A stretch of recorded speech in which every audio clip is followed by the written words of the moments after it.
மாறுமுக அரங்கமகா தேசிகாய நம, மாறுமுக அரங்கமகா சத்குருவே நம, மாறுமுக அரங்கமகா ஜோதியே நம. இன்று 27/5/2026 புதன்கிழமை காலை உணவாக சேமியா, கார சட்னி, சாம்பார் வழங்கப்படுகிறது. வழங்கப்படும் இடம் டவுன் கண்டிப்பெரிய அரசு மருத்துவமனை மாடியில் உள்ள ஈசிஆர் சேவை மையம், சோயா தொண்டு நிறுவனம். அதில் உள்ள ஆதரவற்றோர்கள், முதியோர்கள், மாற்றுத்திறனாளிகள், மனநலம் பாதித்தவர்களுக்காக கொரோனா காலகட்டத்திலிருந்து இந்த உணவு வழங்கப்படுகிறது. இன்றைய அன்னதான உபயதாரர்கள் உயர் திரு ரகுபதி ஐயா, பானுமதி அம்மா குடும்பத்தார்கள், மூளைக்கருப்பட்டி. இவர்கள் மகன் ராம்குமார் ஐயா, ஜானகி அம்மா தம்பதியர்கள், குழந்தைகள் அக்ஷய், சகானா. அவங்க இருக்கிறது USA கொலம்பஸ். உபயதார் அனைவருக்கு எல்லா வளமும் நலமும் கிடைக்கணும்னு ஆசான் திருவடி பணிந்து வேண்டுகிறோம். ஓம் அகத்தீசாய.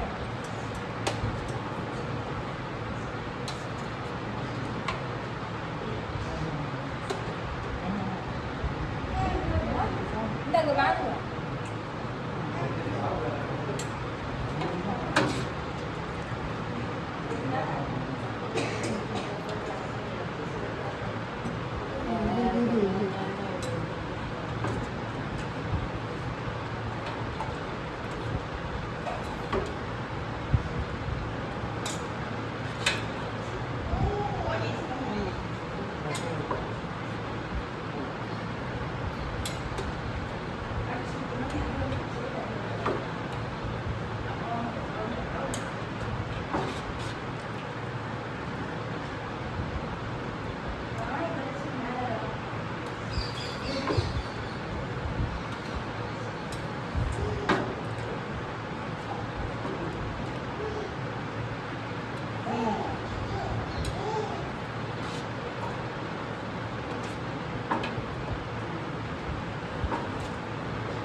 Mama,